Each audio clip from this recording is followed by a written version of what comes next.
Hey, welcome back, y'all, to another episode. Today I'm going to be talking about James Holmes, the mass murderer, James Egan Holmes. He went to a movie theater and shot it up and killed 12 people and injured a bunch of other people in Colorado. So was there anything fishy about that incident? Well, let's take a look. I think there's some evidence that there is. James Egan Holmes is an American mass murderer responsible for the 2012 Aurora Colorado shooting, in which he killed 12 people and injured 70 others at a Century 16 movie theater on July 20th, 2012. He had no known criminal background before the shooting occurred. Before the shooting, Holmes booby-trapped his apartment with explosives, which were defused one day later by a bomb squad. Holmes was arrested shortly after the shooting and was jailed without bail while awaiting trial. Following this, he was hospitalized after attempting suicide several times while in jail. Holmes entered a plea of not guilty by reason of insanity, which he accepted. His trial began on April 27, 2015, and on August 24th, he was sentenced to 12 consecutive life sentences, plus 3,318 years without parole. Holmes was spared from execution by a single vote. On May 22, 2012, Holmes purchased a Glock 22 pistol at a Gander Mountain shop in Aurora. 6 days later, on May 28th, he bought a Remington 870 Express Tactical shotgun at a Bass Pro Shop store in Denver. On June 7th, just hours after failing his oral exam at the university, he purchased a Smith & Wesson M&P 15 sport rifle. All three of these weapons were bought legally, and background checks were performed. In the 4 months prior to the shooting, Holmes also bought 3,000 rounds of ammunition for the pistol, 3,000 rounds for the M&P 15, and 350 shells for the shotgun over the internet. On July 2nd, he placed an order for a Black Hawk Urban Assault Vest, 2 magazine holders, and a knife at an online retailer. He also purchased spike strips, which he later admitted he planned to use in case police would shoot at or follow him in a car chase. On June 25th, less than a month before the shooting, Holmes emailed an application to join a gun club in Byers, Colorado. The owner, Glenn Rotkovich, called him several times throughout the following days to invite him to a mandatory orientation, but could only reach his answering machine. Holmes left Rotkovich one voicemail in reply. Due to the nature of Holmes' voicemail, which Rotkovich described as bizarre, freaky, guttural, spoken with a deep voice, incoherent and rambling, Rotkovich instructed his staff to inform him if Holmes showed up, though Holmes neither appeared at the gun range nor called back. In hindsight, looking back, and if I'd seen the movies, maybe I'd say it was like the Joker. I would have gotten the Joker out of it. It was like somebody was trying to be as weird as possible, Rotkovich said. On July 19th, just hours before the shooting started, Holmes mailed a notebook to his psychiatrist. The notebook detailed his thoughts and plans during the weeks preceding the shooting. The notebook was found in an undelivered package in the Anschutz Medical Campus mailroom. Immediately prior to the shooting, Holmes reportedly called a crisis hotline for mental health with the hopes that someone would talk him out of committing the massacre at the last minute. However, the call was disconnected after 9 seconds. Okay, so he kills 12 people. Now here's some weird things that he said. He saw shadows and axes. The killer says he was seeing shadows. He sometimes called them flickers out of the corner of his eye. He said the images were fighting each other with axes and guns. Holmes also said he heard voices, which is a serious symptom of schizophrenia. It's also a serious symptom of V2K, voice to skull. But the voices, Reed explains, were not telling him what to do. In the interviews, the defendant said the voices were talking about him from another room.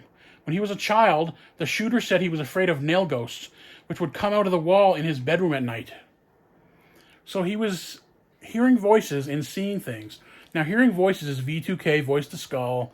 It's the NSA controls it in the United States. It's called signals intelligence. And actually, it's interesting that he was in Colorado because they control signals intelligence from Schriever Air Force Base in Colorado. Now, he also said he was seeing things. They can also make you see things. It's called image to skull. They can make you see whatever. It's like there's a floating 3D screen floating in front of your eyes. But it's really just a frequency to your brain. They can totally control your brain now. Mind control. MK Ultra. Now, tests showed he had a superior intellect. Tests show him as superior. He is a full-scale IQ. He is smart. Now, that is quoted from the mirror.co.uk. Now, this is from CNN. His childhood was haunted by night terrors in which nail ghosts hammered on the walls. Shadows and flickerings danced in his peripheral vision. He has been depressed and obsessed with murder since about the age 14, he says, because it was the only viable alternative to suicide. Now, listen to this. He says, no voices commanded Holmes to kill. The idea was completely his own. He told Reed, I'd say I was under my own authority. So he heard voices, but the voices did not command him to kill in the situation. Now listen to this. Cell phones were going off, but nobody was answering them. 10 people lay dead in the theater, and 2 more were pronounced dead at hospitals. 33 shots found their mark. There's that 33 again, 33-degree Mason. We keep seeing this over and over again in these articles, this 33 number, and they're putting it there on purpose. So obviously, this has something to do with the Masons. And it also has something to do with the Jesuits. Let's see here. Now, those of you who are familiar with the Jesuits, you will know that the number 201 is extremely important to the Jesuits, because when their order was saved by Catherine the Great, there were 201 Jesuits left. So the Jesuits, they put the number 201, they coded into all these things they're involved in the media. Now let's look at the courtroom that he was tried in. Let's take a look at look at that. Division 201 courtroom.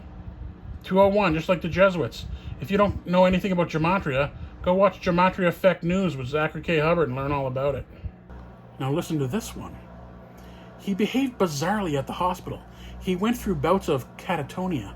Doctors testified Monday. He paused for long periods before answering questions, something that can be indicative of a patient hearing auditory hallucinations. So he's hearing voices. He later told doctors he was hearing 8 separate voices in his head, 7 male and 1 female. So that's V2K, voice to skull. And we keep saying this, this isn't just one case.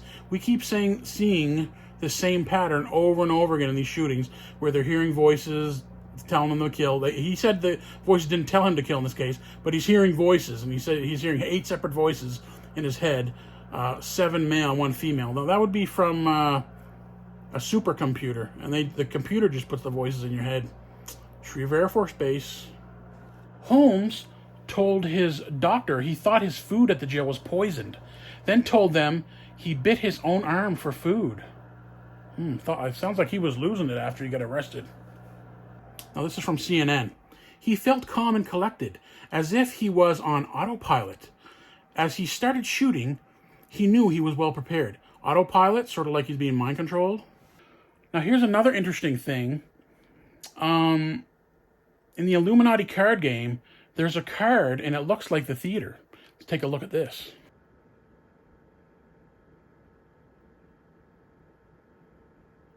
What do you think of that?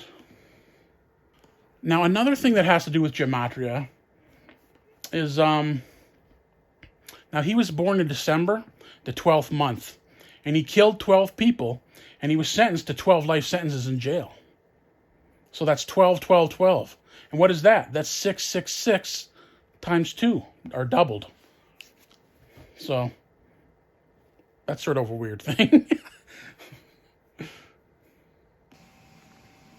Well, it looks like we have another suspicious shooting here, guys. So, I don't know. This V2K has to be investigated by someone. But if the Freemasons aren't going to investigate themselves... Anyway, until next time, guys.